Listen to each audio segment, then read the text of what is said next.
Hi, welcome or welcome back. My name's Eleanor. It's the 14th day of the Seeley Challenge. It's Sunday night. I hope I'm going to be able to get it all together. First of all, I'd like to give a big shout out to Alex Mepham. I hope I've pronounced your surname correctly. Alex, thank you from the bottom of my heart for your comment. It really gave me a boost. It gave me such an immense boost. And it was very kind of you to take the time and the attention. And I hope I can continue doing this for the full month. I also want to thank Ben from Ben Journals, who left me a really lovely comment. Thank you, Ben. I'm a big fan of Ben's channel, so I'll leave that link down below. And of course, I always thank Fraser Simons, because he was the first person who really commented and really helped me out. And he's got an amazing channel if you're interested in novels. So there'll be two links down below. So what am I reading? What am I reading now? So yesterday, which seems like a decade ago, I read for the first time a book by Jericho Brown called The Tradition. I really loved it. And when I looked into Jericho Brown a little bit more, I saw that he had judged a poetry prize recently, and the winner was just announced. So the poetry prize is the Levis Prize in Poetry, held by Four Ways Books, which is an indie publisher, I think based in New York. The winner was just announced, and it is Hadara Bar-Nadav. And so I immediately looked her up. Now, the prize was given to an unpublished manuscript, so that won't be published for a couple of years. But I thought to myself, well, I can certainly read her previous book, which was published in 2017 and easily downloaded into my Kobo. So that's what I did. I read her book, The New Nudity. And what a discovery this is. It's a book that I really was not expecting at all. All of the poems are in one way or another descriptions of either objects, parts of the human body, or animals. There are a few sort of in the gray area. For example, there is a color, like blue, and there's also shadow and wind. They're not quite objects, but mostly it's objects and body parts. And they are each described in couplets. Short lines, generally, a lot of white space around the page.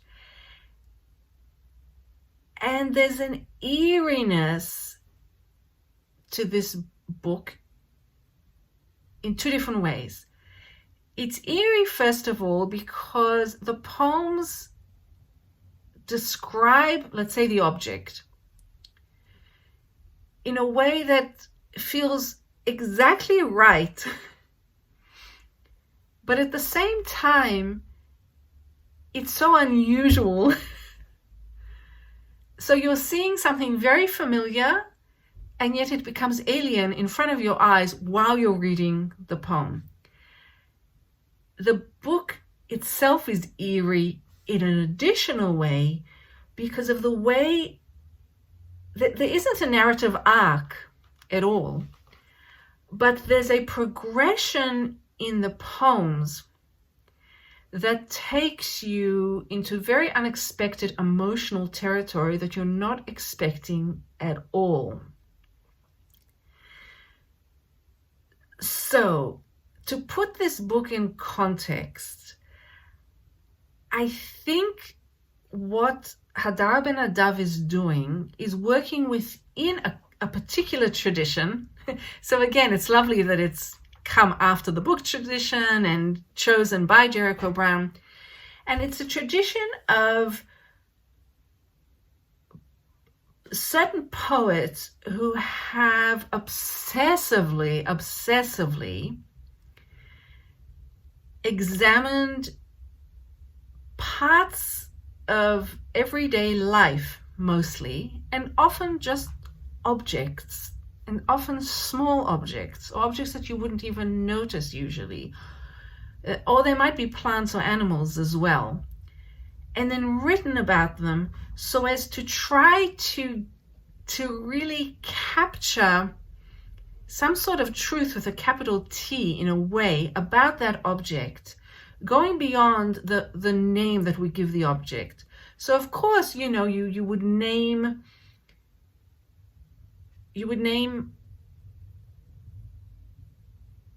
a thumb, and then everyone knows you're talking about thumb. But what is the real thumbness of the thumb? Like, how do you get to that real thumbness of the thumb?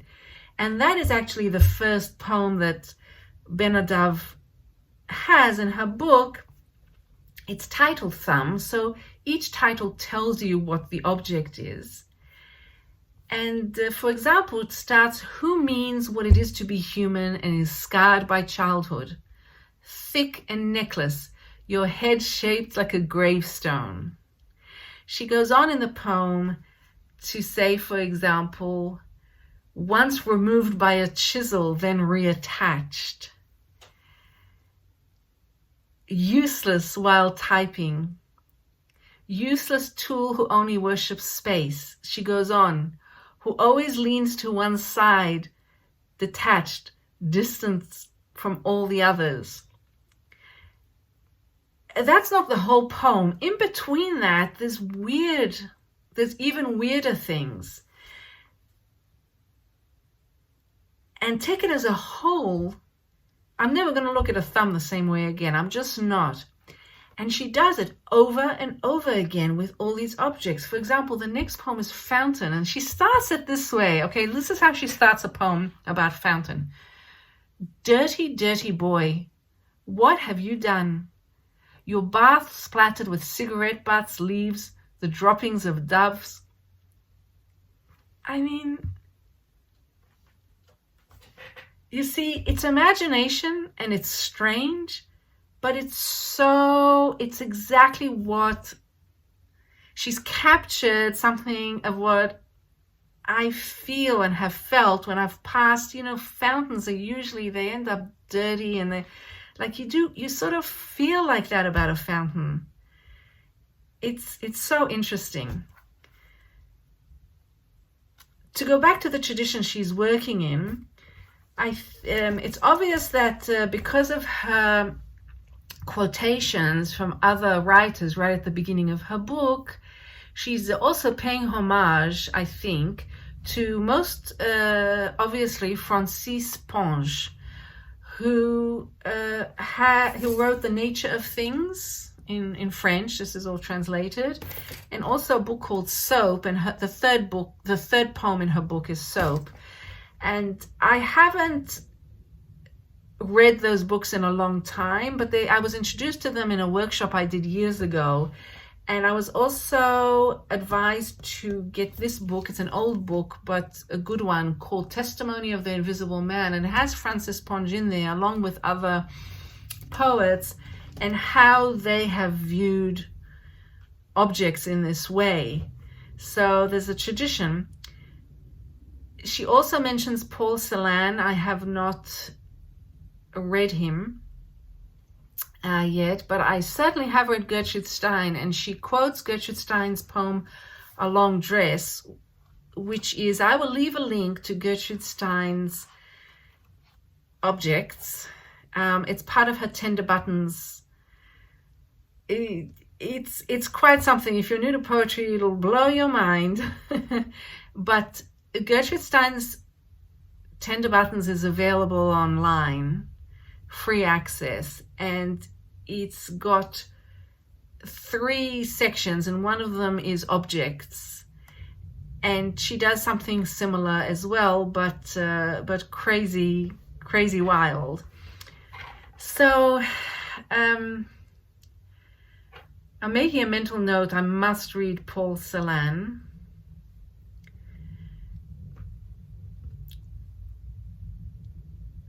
back to the poems. So you've got all the poems with couplets, and then you've got strange genders as well. Some of the poems are in first person, some second, some third, some seem masculine, some feminine. It's a wild ride. You have a leg, you have a jar, you have night, you have pigeon, heart, piano. Two of my favorites, spine. Wow, you really feel your spine after you've read that. I really love latch, because there's something about latch that veers, before you know what's happening, you veered from one kind of latch, a noun, to latch, a verb, in a very different context. I'll give you an example. Latch, I sense the metal of you and gush under your clamp. A crushing dream, blistering pulse. At this point I'm thinking, I don't know if that's a latch. Salty pressure beating the blood between lipped implements. Okay. But then it says, carnivorous, you wrest my will, pry my glandular affection. I break my own neck to see your fatted face erased by hunger. Skipping a bit, I'm siphoned by the ounce, claimed, udder, meat, meal. Airlessly you lock and pull, your mouth all steel. And I'm saying, what? Wait a minute. This is a poem about breastfeeding, about the latching on of an infant's mouth to a nipple. Having breastfed my own babies, this poem is so powerful. Now, the way it switches like that also happens earlier in the book, and it happens in a very shocking way. And I thought long and hard about whether I should sort of talk about it, because the discovery of it is part of the true power of the book. But then I thought I can't not talk about it while talking about the book. And probably, by the time you get to this book, it will be fresh anyway. And that's when all of a sudden you realize that while talking about these objects and body parts, the poet is talking about the Holocaust. And it's a way of writing about the Holocaust that I think is extraordinarily effective. It shocked me no end. I'm looking at where it first starts. I think it first starts at the poem Pill.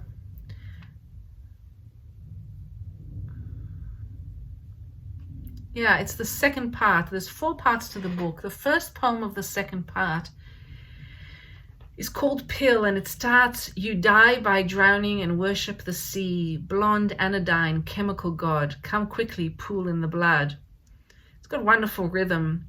Throughout the book, the rhythm is wonderful.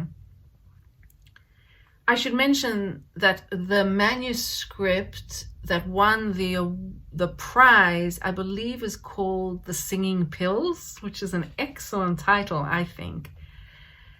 So you've got this about the pill, and then it continues. Order the orders, the hours the next. Like my family marched to their shoeless deaths. That for me I mean, I'm Jewish. With my background, that to me stopped me in my tracks completely and absolutely. And that's the only mention there. But in the next poem, Diamond, she starts, a diamond that hates diamonds, the dumb glittering of the self in the sun.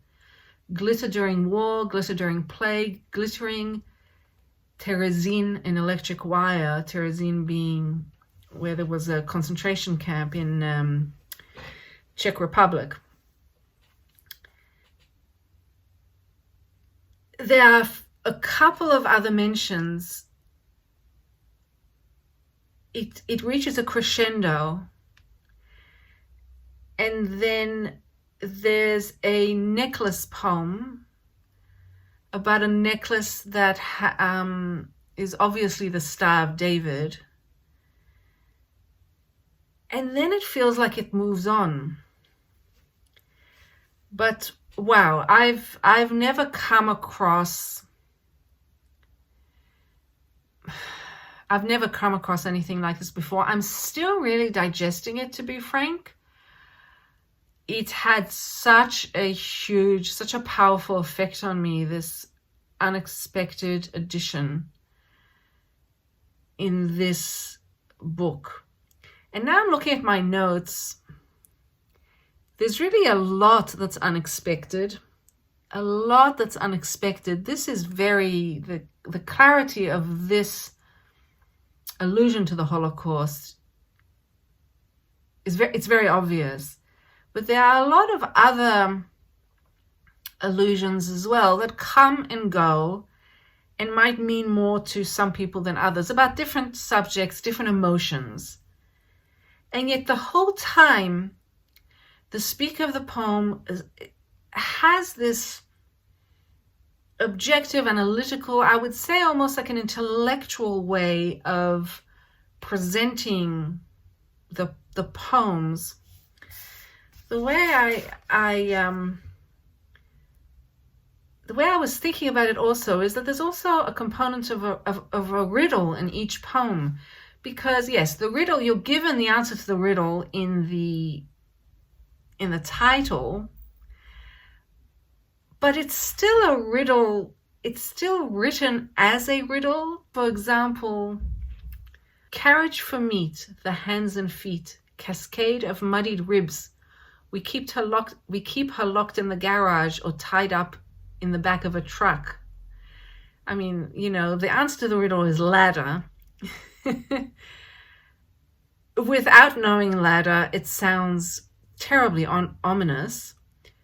Rereading it after having read the entire book, it's actually even more ominous. And horrifying, actually. The riddles sound like fun at the beginning and morph into horror poems, and yet remain light and have the ability to remain entertaining as well. There's a history that I know briefly, that there's a history of riddle poems in the history of poetry. I know about the Exeter. I have this book. It was given to me a long time ago. The Exeter Riddle Book. It's a beautiful edition. And I think it's from the 8th century, and all the poems are riddles, but they are poems. And in the introduction to this book, the person who's writing the introduction actually says that I'll read it. It was Aristotle who first put his finger on the similarity between riddle and metaphor. In his Rhetoric, he wrote, while metaphor is a very frequent instrument of clever sayings, another or an additional instrument is deception, as people are more clearly conscious of having learned something from their sense of surprise at the way in which the sentence ends, and their soul seems to say, quite true, and I missed the point.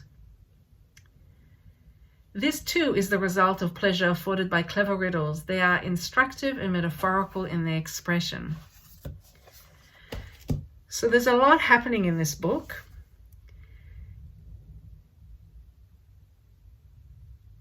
I think I'll leave it there. I have to go have my dinner. Sunday night is always difficult. Thanks for playing along with me. I will leave a link to Hadara Bar-Nadav on YouTube reading some of these particular poems, and any other links I can find about her. It's really exciting to look forward to her new book coming out. So I wish you all a good night, and don't forget, the only real property is the property of the mind. I'll see you tomorrow. Who knows what tomorrow will bring. All the best to you, and thanks again for watching. Bye-bye.